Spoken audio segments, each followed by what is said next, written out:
Bien, como unidad 2 tenemos lo que es las sociedades colectivas.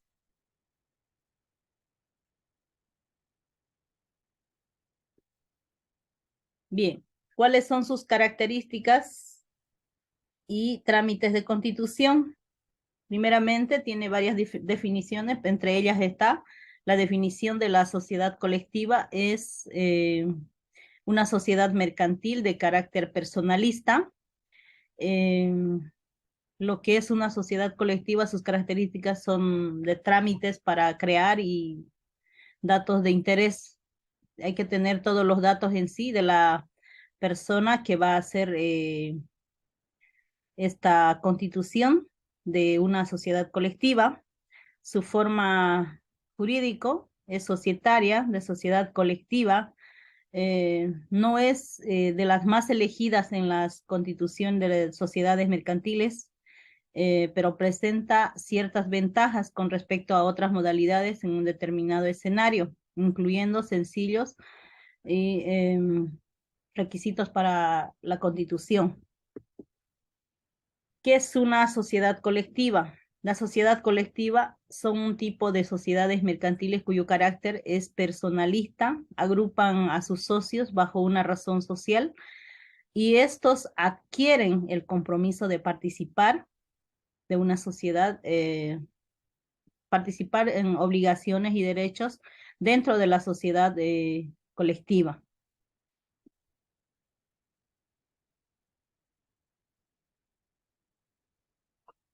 Su concepto es una sociedad de personas que se unen en, ya sea por amistad o por confianza, se constituye por escritura pública, es decir, que tienen que reunir con requisitos de acuerdo al Código de Comercio vigente, como ser la dirección, nombre de los socios. Se caracteriza por dos aspectos que son la confianza recíproca y la capacidad determinada. Al inscribir la constitución, asumen la responsabilidad. Bien, aquí tenemos sus características principales de esta sociedad colectiva, que su responsabilidad adquirida por los socios frente a las deudas de la sociedad colectiva es de carácter personal, subsidiario y solidario. Cada uno se compromete a responder por las deudas de la sociedad colectiva con su propio patrimonio y proporcionalmente a su grado de participación. No obstante, la sociedad tiene su propia autonomía patrimonial, lo que quiere decir que también responde de las deudas con terceros con su propio patrimonio. La denominación o razón social está integrada con el nombre de cada uno de los socios. No es obligatorio. Así se agregan las siglas SC o las palabras sociedad colectiva a sus nombres.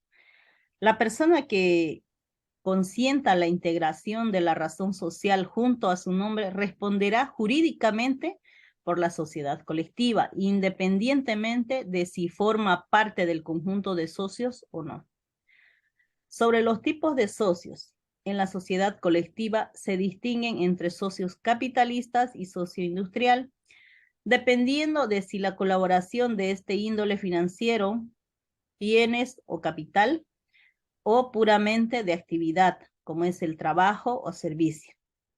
Los socios participan en igualdad de condiciones en la sociedad colectiva. No se establece un número máximo de socios, pero tienen que ser al menos 2 socios. Los que la constituyan contrasta con cuántas personas se necesita para crear una sociedad anónima, que es solo uno. Es la diferencia, ¿no? Que una sociedad anónima puede crearlo uno solo igual. A la hora de aportar el capital social, no existe cuantía mínima. Este actúa como garantía frente a terceros y como fuente de autofinanciamiento. La sociedad no tendrá por qué devolver dicho capital.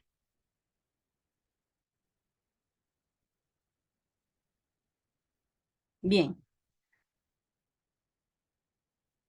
son de acuerdo al artículo 173, características 4, nos dice, en la sociedad colectiva, todos los socios responden, asumen de las obligaciones sociales en forma solidaria e ilimitada. Cuando hablamos de solidaria, todos responden con las obligaciones sociales. Y cuando hablamos de ilimitada, responden inclusive con sus bienes y no solo con su capital. Por eso no es conveniente, jóvenes, armar este tipo de sociedad colectiva, ¿ya? Porque puede afectar a los propios bienes del socio.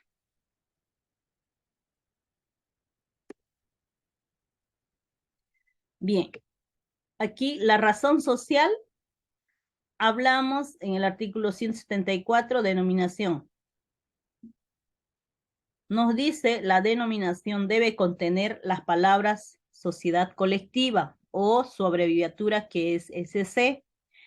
Cuando actúe una razón social, esta se formará con el nombre patronímico de alguno de los socios. Y cuando no figuren los de todos, se le añadirá la palabra y compañía o su abreviatura.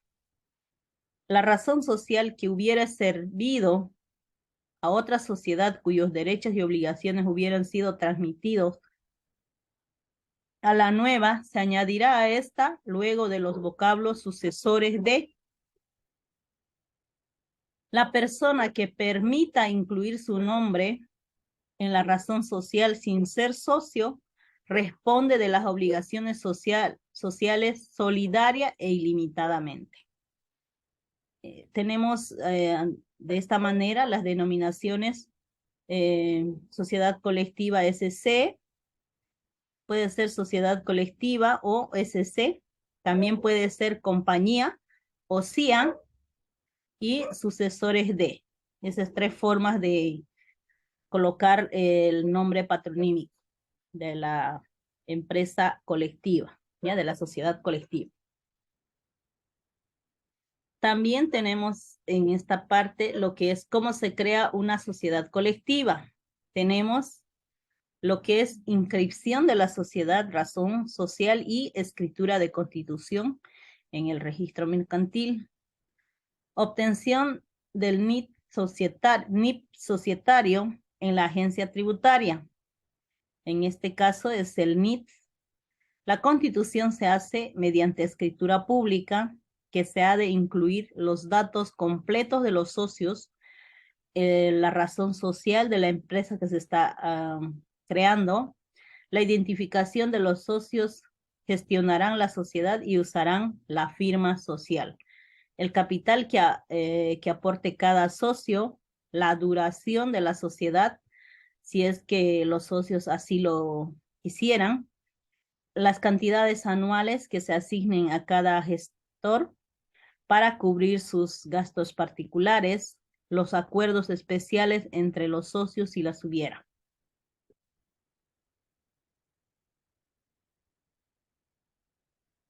¿Cómo funciona esta sociedad colectiva? Todos los socios asumen la condición de gestores de la sociedad colectiva, siempre y cuando la escritura no concrete una figura gestora.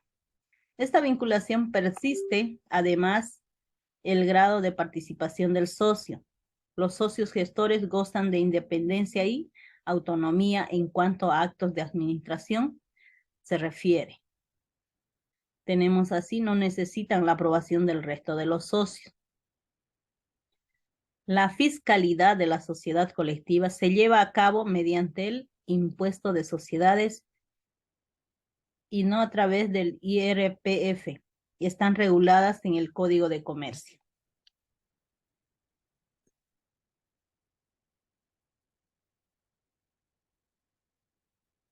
Bien, su administración.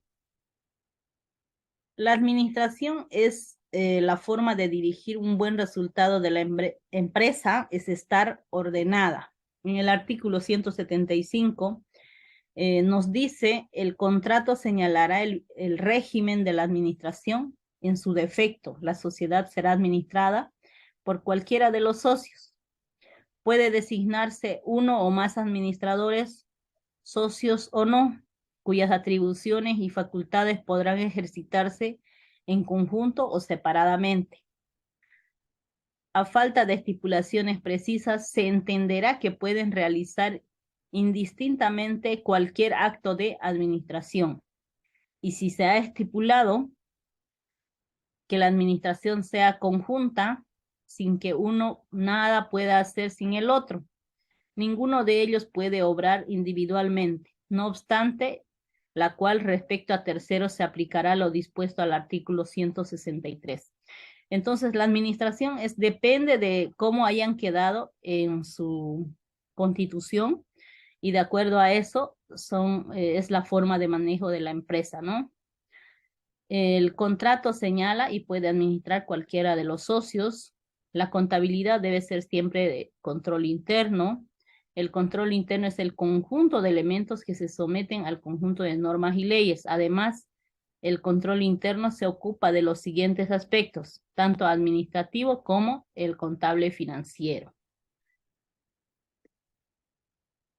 Aquí tenemos lo que es la parte de constitución también. Este es según las leyes bolivianas, en el artículo 127, el contenido del instrumento constitutivo nos dice: el instrumento de constitución de las sociedades comerciales debe contener por lo menos lo siguiente. 1, lugar y fecha de celebración del acto. 2, nombre, edad, estado civil, nacionalidad, profesión, domicilio, número de carnet de las personas y nombre y naturaleza, nacionalidad y domicilio de las personas jurídicas. Tercero, tenemos que la razón social o denominación y domicilio de la sociedad debe tener también, ¿no? 4, el objeto social que debe ser preciso y determinado. O sea, la empresa, para qué se ha creado, con qué finalidad. Eso es muy importante, ¿no? Y ese es el objeto social, digamos. Monto de capital social con indicación del mínimo cuando este sea variable. Monto de aporte efectuado de cada socio en dinero, bienes, valores o servicios. Su valorización. 7, plazo de duración que deberá ser determinado. Número 8, forma de organización de la administración. 9, reglas para distribuir las utilidades o soportar las pérdidas. 10, las previsiones sobre la constitución de reservas. 11, cláusulas necesarias relacionadas con los derechos y obligaciones de los socios. Número 12, cláusulas de disolución de la sociedad y la base de liquidación. 13, compromiso sobre jurisdicción arbitral de acuerdo al caso.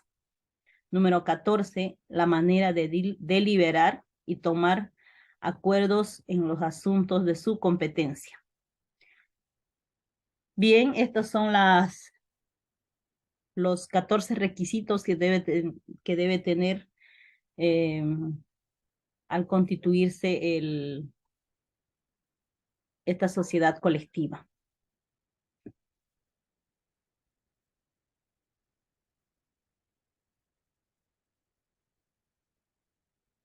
Bien, aquí tenemos aportes de capital. En los aportes de capital existen dos clases, los aportes mediatos y aportes inmediatos. Los aportes mediatos son los que se aportan de a poco, en forma escalonada, no se obliga a que aporten todo en uno. Y el aporte inmediato son los que aportan en forma no escalonada, se obliga a que aporten todo en uno. Estos aportes de capital pueden ser en bienes, valores o dinero.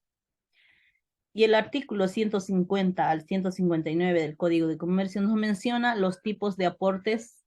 Puede ser el aporte de bienes grabados, aporte de derechos, aporte de créditos, aportes de establecimiento de comercio. También aportes de uso y goce de un bien, aporte de trabajo o industria, aportes de títulos, valores, valuación de aportaciones en especie, mora en el aporte. También hay esa opción, ¿no?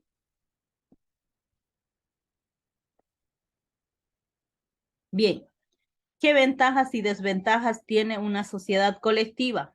Por un lado, la forma de sociedad colectiva permite a los socios reunir más capital y que todos ostenten derecho a votación. Todos participan directamente de los beneficios. Por el contrario, la sociedad colectiva quedará disuelta en caso de fallecimiento de alguno de los socios. Por otra parte, una vez constituida, no es sencillo incorporar o destituir los socios.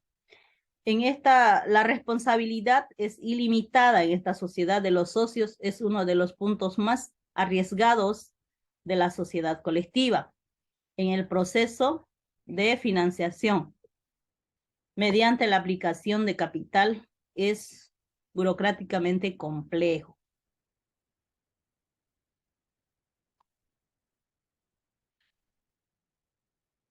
Ejemplos de la sociedad colectiva. Tenemos los siguientes.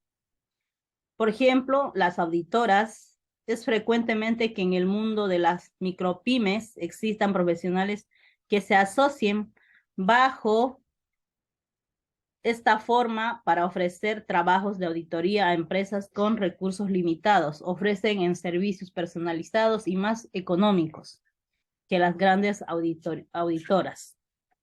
Por ejemplo, los bufetes de abogados, los abogados que se inician en el ejercicio, son otro caso típico de agrupación en sociedades colectivas, aprovechando la confianza que brindan los vínculos familiares que suelen darse en este tipo de profesionales. También tenemos otras actividades profesionales. La inversión inicial de casi todas las actividades profesionales de esta forma puede ser los médicos, arquitectos, se pueden beneficiar con un requisito poco exigente para iniciar su actividad. Quizás de interés es seguir, bueno, los que quieran leer más van a ingresar a cómo constituir una sociedad civil, ¿ya? Las sociedades colectivas son adecuadas para aglutinar a un pequeño grupo de profesionales cuyo capital sea reducido, que conozca bien entre sí y donde reine la confianza mutua. Eso es muy importante. Y después de lo fácil que resulta administrar las gestiones de una sociedad colectiva, no es muy compleja, ¿no? En esa parte. Esa es la ventaja.